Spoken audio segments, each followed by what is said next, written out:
Shalom, selamat pagi. Kita berjumpa kembali di dalam kebenaran firman Tuhan. Pagi hari ini saya akan sharing satu pelajaran kebenaran firman Tuhan yang Tuhan taruh di hati saya. Mari sebelumnya kita berdoa sebelum mendengar firman Tuhan. Bapa, di dalam nama Tuhan Yesus, kami sebentar akan belajar dari kebenaran-Mu yang kami percayai bahwa kebenaran-Mu itulah yang menjadi tuntunan di dalam kehidupan kami, menjadi kekuatan di dalam kami berjalan mengikut Engkau. Dan satu hal Tuhan yang kami tahu, kebenaran itu adalah diri-Mu sendiri. Dan biar lewat kebenaran-Mu pagi hari ini kami boleh semakin mengenal Engkau di hari-hari yang luar biasa ini Tuhan. Roh Kudus, tolong kami, urapi kami, pimpin kami. Dalam nama Tuhan Yesus. Amin. Pagi hari ini mari kita belajar kebenaran firman Tuhan yang tertulis di dalam kitab Efesus pasal 6 ayat 10. Judul perikopnya adalah perlengkapan rohani. Saya percaya saudara dan saya sudah begitu sering mendengar akan kebenaran ini. Tapi mari pagi hari ini kita kembali merenungkan supaya kebenaran ini boleh menyegarkan kembali hati dan pikiran kita dan terutama roh kita. Supaya hari-hari ini kita boleh tetap menyala di dalam Tuhan dalam situasi yang tidak menentu ini. Karena saya percaya bahwa kebenaranlah yang akan membawa kita kuat, tenang, teduh di dalam menghadapi situasi yang ada sekarang ini. Di dalam Efesus pasal 6 ayat 10 mengatakan begini, akhirnya hendaklah kamu kuat di dalam Tuhan, di dalam kekuatan kuasa-Nya. Satu nasihat yang Paulus berikan kepada jemaat Efesus pada waktu itu, dia menulis akhirnya. Ini penting sekali buat saudara dan saya merenungkan. Akhir itu berarti benar-benar satu keadaan di mana kalau cerita gitu, ini mau endingnya begitu saudaraku ya. Dan di dalam ending ini Paulus memberikan satu nasihat supaya jemaat Efesus kuat di dalam apa? Di dalam Tuhan. Nah, ini yang hari-hari ini perlu kita terus doakan, rindukan, alami. Setiap kita yang percaya kepada Yesus benar-benar yakin bahwa hidup kita ada di dalam Dia dan Dia di dalam kita.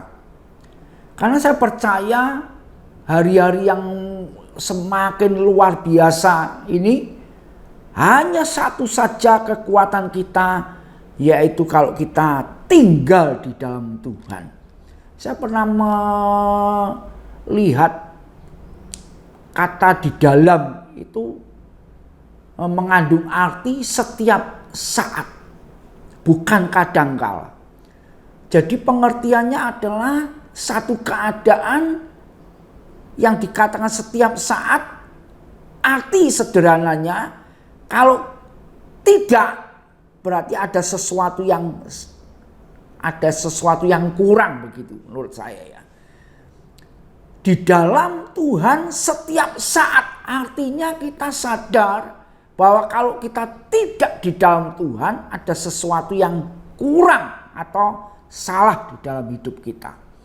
Hari-hari ini yuk kita sama-sama benar-benar menyediakan waktu untuk duduk tenang di hadapan Tuhan dan bertanya kepada diri kita sendiri, apakah saya ini setiap saat ada di dalam Tuhan? Ini perlu kita renungkan saudara.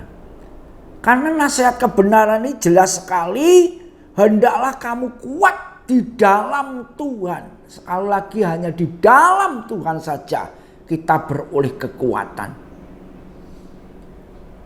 Kembali ya, ini benar-benar kembali flashback apa yang pernah saya alami di masa-masa pandemi ini, saudara ya. Ada satu kecenderungan di mana ketika kita ini hari-harinya umpamanya flu, batuk, apa gitu, seringkali begitu kita badannya tidak enak, meriang, langsung pikiran kita, wah jangan-jangan ini.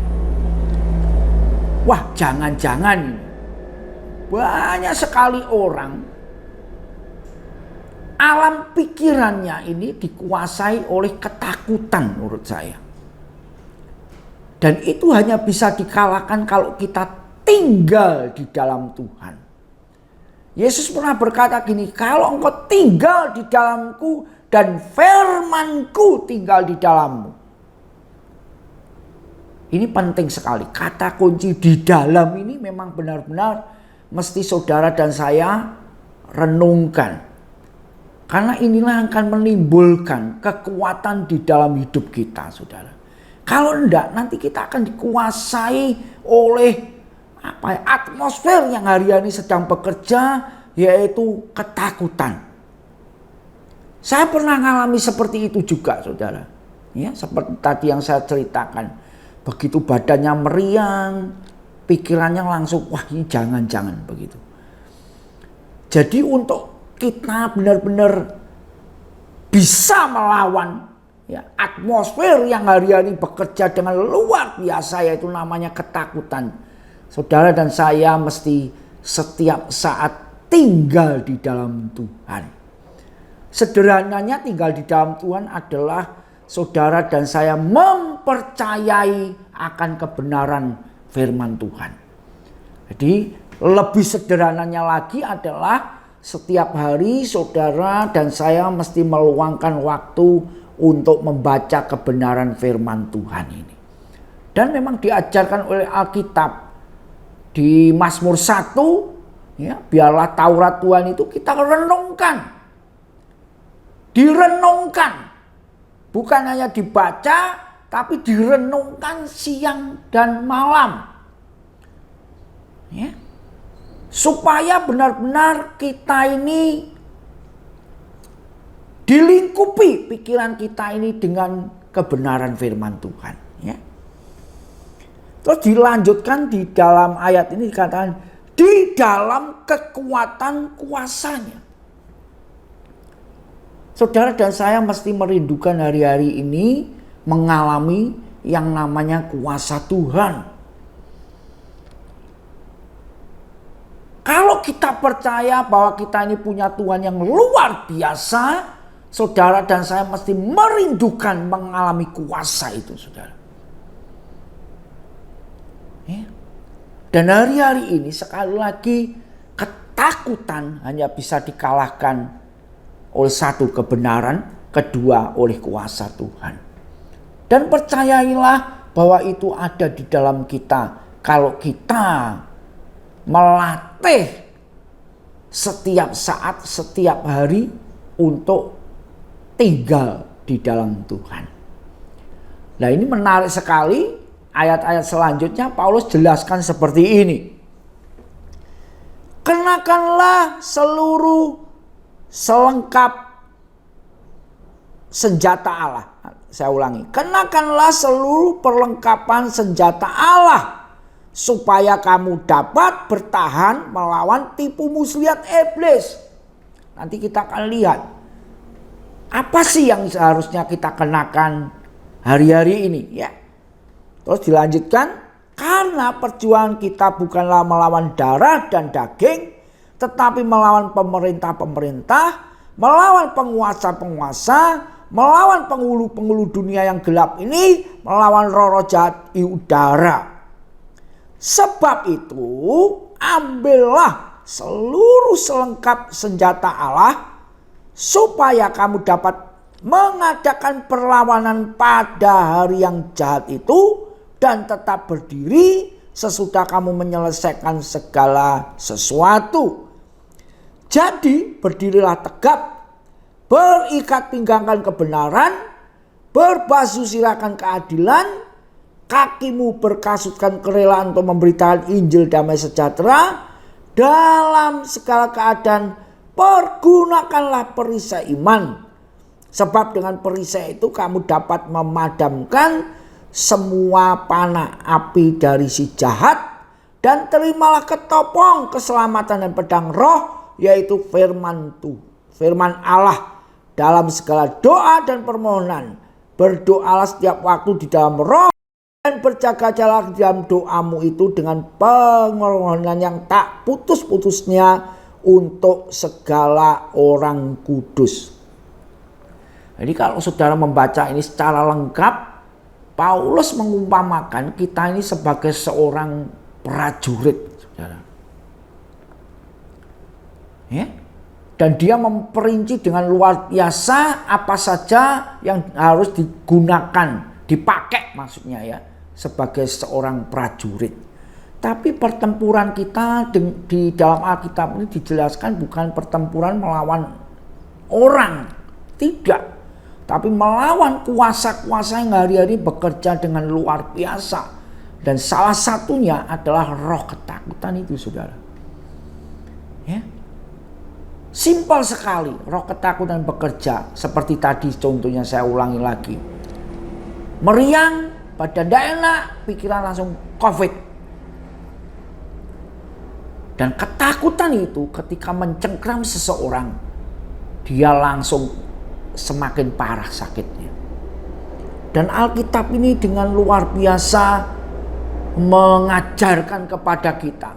Ya, kalau saudara dan saya mau kuat, saudara harus memakai seluruh selengkap senjata Allah ini.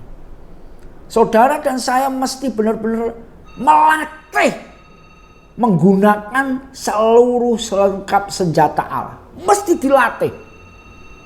Ya. Kita benar-benar harus melatih hari-hari ini, saudaraku. Dan terutama kalau dikatakan di sini, kalau kita baca di ayat 16 dikatakan dalam segala keadaan pergunakanlah perisai iman. Dalam segala keadaan dikatakan. Jadi hari-hari ini saudara dan saya tinggal di dalam Tuhan, tinggal di dalam firman-Nya, maka saudara akan mengalami pertumbuhan iman. Ya balik lagi, mamanya meriang sakit, pikirannya tidak COVID, pikirannya dalam nama Tuhan Yesus. Aku usir engkau dari tubuhku. Ya. Perisai imannya digunakan. Karena perisai iman ini yang menangkis ya panah si jahat itu, saudara. Panah itu masuk di pikiran kita. Wah jangan. Ya. Tapi kalau kita menggunakan perisai iman, kita akan usir panah-panah si jahat dalam nama Tuhan Yesus. Sakit penyakit, meriang, apapun juga engkau pergi dari tubuh. Ini yang hari-hari ini Tuhan mau gerejanya, orang-orang percaya kepada Yesus, benar-benar bangkit sebagai tentara-tentara Allah yang terlatih, saudara. Ya. Tuhan kehendaki ini gereja harus dipulihkan dan berfungsi dengan benar. Dalam keadaan yang luar biasa ini, atmosfernya semakin kuat, yaitu namanya atmosfer ketakutan, mesti dipatahkan oleh kuasa Tuhan, oleh iman percaya kita kepada Tuhan. Dan saya percaya Tuhan terlebih rindu melihat gerejanya berfungsi dengan benar di hari-hari yang jahat ini. Amin. Mari kita berdoa. Bapa, terima kasih buat kebenaran-Mu pagi hari ini Tuhan. Kami benar-benar mau melatih dengan memakai seluruh selengkap senjata Allah untuk melawan musuh-musuh kami yang bukan darah dan daging ini Tuhan. Kalau hari-hari ini musuh kami menaburkan roh ketakutan yang merajalela, kami percaya dengan kami melekat erat kepadamu, dengan kami tinggal tetap dalam firman-Mu, maka kuasa-Mu akan bekerja lewat hidup kami Tuhan, untuk benar-benar menyatakan kemuliaan-Mu di hari-hari yang jahat ini. Terima kasih dalam nama Tuhan Yesus. Amin. Tuhan memberkati.